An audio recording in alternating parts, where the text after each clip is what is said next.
Hey guys, what is up? Tim here, back again for Droid Life, and welcome back to the channel. Thank you so much for tuning in. Today we are taking a look at the all-new LG V40 ThinQ, as you can see from the box, and that beautiful display cutout and this fantastic phone. The device was announced this week over at a press event in New York City. LG was kind enough to send us over a review unit. Thank you very much, LG. And because I've already got this device set up, we're going to be doing things a little bit differently. I can show you what's in the box. Of course, this isn't going to be like an entire unboxing video, but right now we're going to go over all the specs and all the nitty-gritty of this device. I'll show you what's in the box, and of course, we're going to go over the first 10 things to do with this device. We're going to sort of just kill two birds with one stone here, and so let's get right into it here. Here's the phone. It's already booted on, but this is the box. I have an unlocked model from LG. So you aren't going to see any carrier branding on it. But as you can see, V40 ThinQ. Hey Google. LG loves the Google. We do see a Qualcomm Snapdragon DTS-X, that surround sound. And then on top, of course, just LG. Nothing too special here. So we're going to open up the box. I'll show you all the goodies that come with it. I do have a cleaning cloth, which I find is quite necessary on these black phones with all glass and all that. Anyway, in here you're going to have your SIM removal tool, as well as all your paperwork, all that good stuff. We have a charging adapter, LG fast charge, fantastic. USB-C to USB-C cable for charging, of course. And we've also got some earbuds. Very nice, some earbuds. Classic. Well, I guess I should confirm if they're USB-C or 3.5. They are indeed 3.5 millimeter, because of course the V40 still has a headphone jack. Woot woot, no courage. Anyway, ridiculous. Moving on here. Throw that stuff all back in the box, get it out of the way. All right, so on to the good stuff. Let's talk about the phone. So here is the device, LG V40 ThinQ. I'm just going to call it the V40. As you can see here, large display, of course, with that cutout. Specs, Snapdragon 845 inside, powering the whole show here. 6.4-inch Quad HD Plus OLED display. That's a 19.5 by 9 aspect ratio. Max resolution of 3120 by 1440, and that's 536.92 pixels per inch. So pushing a lot of pixels here. 6.4 inches, same size as the Galaxy Note 9. But I will say the phone is quite a bit lighter and just a little bit thinner, and I'll tell you why here in a little bit as I get through all the other specs. For storage, 64 gigs. So all the models, 64 gigs. There's no 128, no 512. Nothing too fancy. You do have expandable storage up to 2 terabytes micro SD. Good luck trying to find a 2 terabyte micro SD. That's not, a lot of money, but it does support it. On the back, this is where things get crazy. We've got a triple rear camera setup here. You've got a 12 megapixel standard f1.5 shooter, which does have optical image stabilization, OIS, dual phase detection, autofocus. You have a 16 megapixel wide angle lens, which is f1.9, with 107 degree field of view. And then the 12 megapixel telephoto lens, which is f2.4, 45 degree field of view, and that is capable of 2 times optical zoom. So the big deal with the V40 is it has 5 cameras in total. So 3 on the back, 2 on the front. On the front, you've got the 8 megapixel standard lens, f1.9, and then a 5 megapixel wide angle lens, f2.2. So a lot of cameras. Also, to go along with the phone, you've got a 3300 milliamp hour battery. Now, that is why this phone is probably quite a lot thinner. And not necessarily thinner, but it's definitely a little thinner. But it's definitely a lot lighter than the Galaxy Note 9. The Galaxy Note 9 has a 4000 milliamp hour battery compared to the 3300 milliamp hour in here. So it keeps the phone rather light. But then also the phone, of course, is a little bit hollow, because it does come with that boombox speaker, that resonance chamber inside. Brings air in, kind of the acoustics, kind of reverberates a little bit, and then pushes it back out with this external speaker. So you got that boombox, you got that smaller battery. It just makes for a lighter device in general. It does have fast wireless charging, Qualcomm Quick Charge 3.0. You've got Wi-Fi, Bluetooth 5.0, NFC. USB Type-C down here on the bottom. There's your external speaker, microphone, 3.5mm headphone jack, of course, a microphone. On the left side here, volume rocker, up and down, although not really a rocker, it's two separate buttons. Below that, your dedicated Google Assistant button. No Bixby, thank you very much. On the right side here, dedicated power button. And this is your SIM slot and micro SD slot here on the right side below the power. And on top, you've got another microphone, and that is about it. And then, of course, your little bands. For other specs, 169 grams in weight. And then, of course, it does come in this lovely Aurora Black and Moroccan Blue. Now, as you can see, this Aurora Black sort of gives off sort of a blue hint, which isn't too bad. In certain lighting, this phone actually is quite striking to look at. To give you an idea on the size, unfortunately, I don't have a V40, although I do have the next best thing, and I do have a LG G7 ThinQ. Just G7 is fine. So as you can see here, not a lot bigger, and the display cutout is just about the same. G7 only one camera up top there. It does have that speaker up there as well, but pretty much very similar looking phones. Of course, the camera setup is horizontal on the V40 and then vertical on the G7. But other than that, very similar devices, at least in hand. I would say the V40 is a bit more round. But other than that, that's about it for the V40 ThinQ. So what I'm going to do now is I'm going to give you those first 10 things to do. We're going to kill two birds with one stone. I hope you don't mind. And we'll be right back. All right, welcome back. Now, time for the first 10 things that we think you should do when setting up your brand new LG V40 ThinQ. And the first thing we're going to talk about is the fingerprint reader. Right there on the back side, right there in the middle on the back, perfect natural resting place for your index finger. And so if you don't already do it during the setup process of your device, if you go into the settings menu, lock screen and security, and then right there under biometrics, you will see fingerprints and facial recognition, and I would recommend both of them. Why not? More secure, more safe. That's a good thing. So if you dive into there, you can add fingerprints. You can, if it's not reading properly when you first initially set it up, you can reset it up. You can trash them. You can add more. You can add plenty. Typically, I'll add my right index finger as well as my left index finger, depending on what phone or what hand I'm using the phone in. And then, so you can also have it set to where your fingerprint unlocks the entire device, but you can also set a content lock with that fingerprint reader. As you can see, show locked content in gallery and quick memo plus with your fingerprint. So something we always recommend, of course, having facial recognition is nice. The phone recognizes you, it'll unlock. It's beautiful. In addition to that, you have all sorts of different type of secure settings, and so under there, if you go select lock screen, you can have a knock code, which is sort of like LG's kind of proprietary knock in different corners, or of course you can have a pattern, a pin, password, and then you can also enable and disable the fingerprints and the facial recognition you already have set up on the device. What we always recommend is I think it's under, secure lock settings, and we always recommend smart lock. And so a smart lock is a Google thing, and what you can do is it will detect if it's on your body, on your person.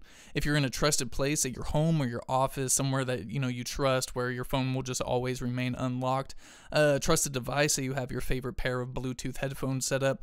Whenever those are connected, the phone will remain unlocked. And of course, voice match. So when the phone recognizes your voice, it'll just be unlocked and ready to go for you. Very nice little touch there. We always recommend it. Additionally, want to talk about going over to the home screen now. Got to go over this launcher. As you'll see in my full review, I'm not a huge fan of LG's kind of their own launcher here. And what I did, so when it first loads up, it's nothing but apps. The whole thing is just it's all just apps, pages and pages of apps. There's no app drawer. So what you can do is just long press on that, go into home screen settings, and then right here, select home. I always go with the home and app drawer. Now what I'm also doing is I'm disabling the app drawer icon. So let's say that's enabled, press OK. Now I have a dedicated app drawer button, but I don't want that. That's not how I roll. I don't mind the swiping up and all that. So I just go in there, disable that, hit OK, and then I'm back. And so now I have my swipe to get in there. None of that, no pages and pages of apps. None of that, can't do it, it's too messy. Also here on the home screen, let's talk about system toggles. These are very important, but they are also customizable to however you see fit, whichever ones you use the most. So most importantly are your top 6, right? The first 6. And so right now I've got Wi-Fi, sound. I can like kind of my sound profile if I want the phone to be loud or vibrate or no sound at all. Bluetooth, rotate, do not disturb, and flashlight. Now if I bring that all the way down, I can see all my different system toggles. There's multiple pages of them, but then you can go into edit. Now if you edit, you can drag these around, do whatever. You can change your favorite 6 or whatever. That way you can have easy access to them. Always something nice to have when you can just customize little things like that. Of course, most of these you can long press on them, and that'll bring you into the more broader settings for those system toggles. So something to keep in mind there. Moving right along, let's talk about the camera.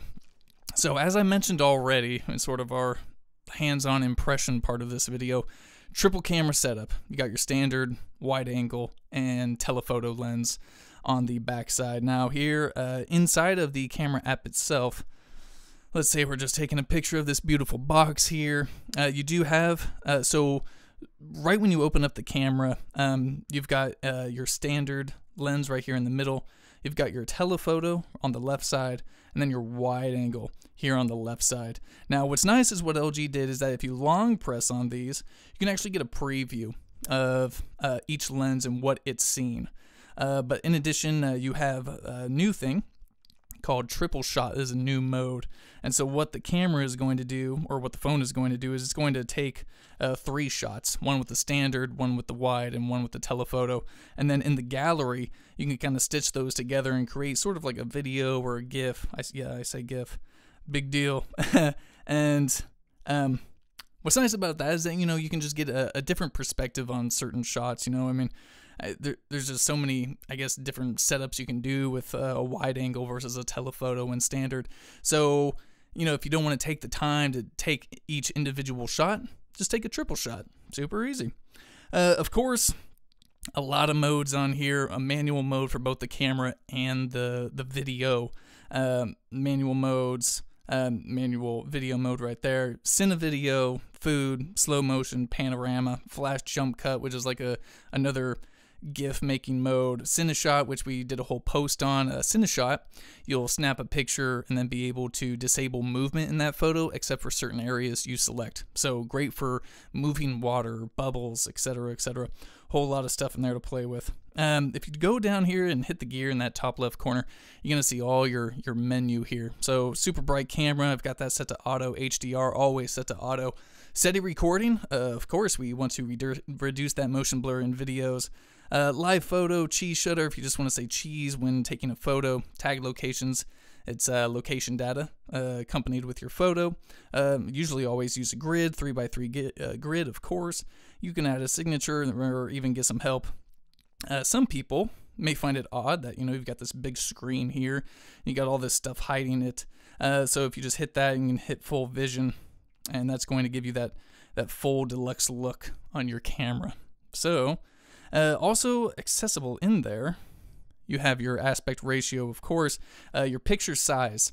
So photo size 4.3, bump that all the way up, of course, and then video, you can go all the way up to UHD, 4K 60 frames a second. I just leave mine on full HD, 16:9, 60 frames a second, just fine with me. You can set a timer, all that good stuff. Moving right along, we're going to go ahead into the display settings. So under display, in the settings menu, quite a few things going on in here, of course, but the major things we want to talk about are the always on display, which we always use, and of course always on display is this right here.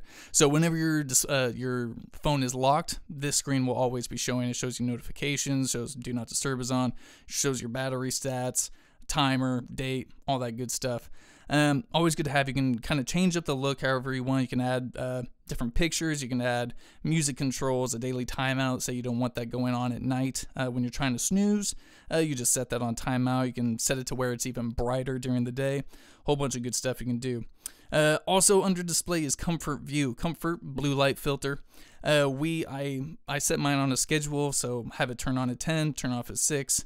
So when it hits that 10 o'clock time, that blue light starts getting filtered out. I start feeling, snoozy and all that stuff. Helps your eyes get adjusted and all that. Always good to have. Of course, because we have a cutout here, which LG is still calling the new second screen, even though this is the second phone with it now. I guess it's new for the V series, so it's totally fine. You've got the notch. So here, the standard is the cutout. If you want a custom, you can just black bar the whole thing out. You can add color gradients, a gray, red gradient, rainbow gradient.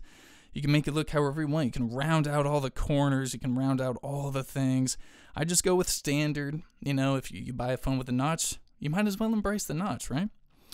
Moving back down into the settings and under sound, we have Do Not Disturb. Another thing we always talk about when setting up Android devices is Do Not Disturb. So what I do is I just set a schedule. You set it and forget about it. I have one for the weekend that turns on at 11:30, turns off at 10 the next morning. And then on weeknights, Do Not Disturb comes on at 10 and 7:40 the next day. I just don't want to be bugged between those hours. Of course, priority notifications such as emergency contacts, etc. can get through. Your alarms get through. It's just nice to have, of course. LG loves Google Assistant, and we love LG for loving Google Assistant. As I mentioned previously, there is a built-in Google Assistant button on this phone. So, of course, set up Google Assistant. Google Assistant can help you with reminders, things on your schedule, traffic, weather, sports scores, you name it. Google Assistant can handle it. So you can access it via this physical button, or of course long pressing on home can also access Google Assistant. I don't think I need to walk you through what Google Assistant is capable of. All I ask is that you set it up and use it. Last thing I want to talk about is the DAC. Of course, this phone has a hi-fi quad DAC built in, which means good audio. And with that good audio comes a headphone jack. I mean, you can't have good audio without a headphone jack, am I right? So, of course, I have got a set of headphones here to access the DAC and all the DTS:X surround sound capabilities with this phone. You have to plug that in. And out of the box, this is what's going to pop up. It's going to ask if you want to enable 3D surround. You want to enable that hi-fi quad DAC? Heck yes. The surround sound I can kind of live without. The settings are kind of wonky, at least with the headphones I'm using. Some people may get a kick out of it, but I just go with that hi-fi quad DAC. So in there, whole bunch of different settings that you can use for the external audio. So the first thing I do, I'll just kind of walk you through what I do. But you can set an equalizer first and foremost. Rock, hip-hop, jazz, Latin, acoustic, electronic, lounge. Anyway, I just go with rock. It ups my highs, ups my lows, ups my mids ever so slightly. It's beautiful. Going down external audio, again, I do not enable the DTS:X surround. Of course you can. You can have a wide sound, front sound, side-to-side sound. I just disable it. I don't feel that it really does anything. If anything, it just kind of lowers the quality of the sound. But under sound preset for the quad DAC, I go enhanced, and then the digital filter, which it allows for a clear sound. I go with a slow. And then on the balance, I don't mess with any of that because I'm not trying to change the audio levels at all. You can access that hi-fi quad DAC and that DTS when headphones are plugged in via your system toggles. So you can touch them to turn them on, touch them to turn it off, long press to dive quickly into those settings and change it up however you want. It's nice to be able to play with the sound and make things sound however you want on your phone. And props again to LG for including that 3.5mm. Really do appreciate it. And lastly, depending on the phone you have, say which carrier, you can remove the bloatware. So let's say you've got a Verizon variant with a bunch of bloat. I, of course, would ask you to go into your settings menu, apps, notifications, just head into app info. Say there's an application like a Bank of America banking app or something along those lines. You can just tap on it. Let's just imagine this is Bank of America. And you would just either hit uninstall or disable something. Get rid of the bloat. So no problem with debloating. You're not going to hurt your phone at all. Don't worry about it. And one thing I did not bring up in the kind of initial hands-on or the impressions video was the pricing. So V40 price is going to start at $900 and go all the way up to $980 on Verizon. So $900 is the lowest through US Cellular. I think AT&T is $950, T-Mobile $940, and then $980 all the way up on Verizon. So quite a pretty penny, $20 cheaper than a Galaxy Note 9. It's going to be up to you if you want to go in for that or not, but so far, good device for me. I would highly recommend reading my full review. It is live on the site right now, and this video goes live on YouTube, so check it all out. If you guys have any questions, comments, feel free to leave them down in the section below. And until then, we're Droid Life. Peace.